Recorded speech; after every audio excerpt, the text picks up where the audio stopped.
अगर आप foreign holidays plan कर रहे हैं, बाहर घूमने फिरने के शौकीन हैं, तो आपके लिए ये वीडियो बहुत यूजफुल है। ट्विटर पर आज 20% TCS ट्रेंड हो रहा है। इस पर कई मीम्स भी बन रहे हैं, लेकिन आपको बता दें TCS का मतलब टाटा कंसल्टेंसी सर्विस बिल्कुल नहीं है। ये एक नई टर्मिनोलॉजी है और इसे समझना आपके लिए बेहद जरूरी है। TCS का मतलब है टैक्स कलेक्टेड एट सोर्स।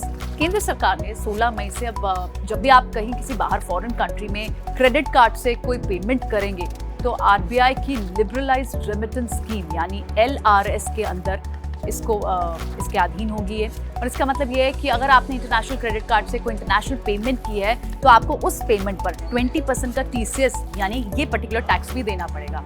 ये नए रूल हैं और ये 1 जुलाई 2023 से लागू हो जाने वाले हैं। तो अगर आप विदेशों में गए और आपने कुछ खर्चा किया है, मान लीजिए 1 लाख रुपए के आपने कुछ परचेजेस किए, पेमेंट्स किए, तो आपको उस पर एडिशनल 20% यानी 20,000 भी पे करने पड़ेंगे। तो पूरी कॉस्ट आपके लिए पड़ेगी 1,20,000।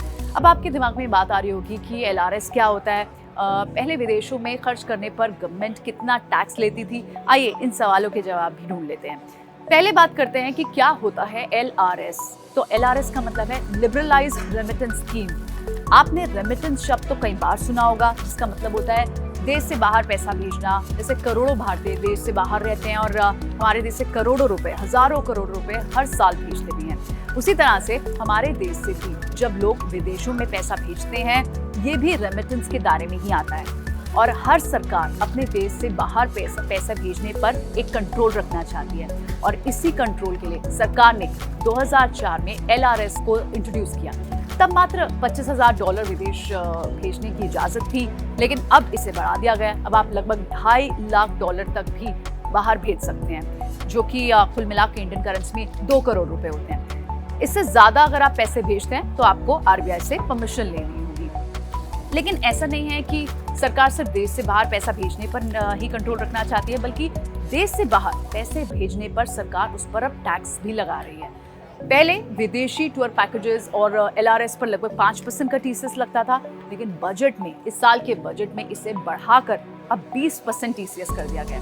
लेकिन तब इसमें क्रेडिट कार्ड से खर्च को शामिल नहीं किया गया था। पहले सिर्फ डेबिट कार्ड, नेट बैंकिंग, इन सब पर TCS लगता था। लेकिन अब central government foreign exchange management act यानी FEMA में बदलाव कर क्रेडिट कार्ड को भी इसके दायरे में लेकर आ गई है।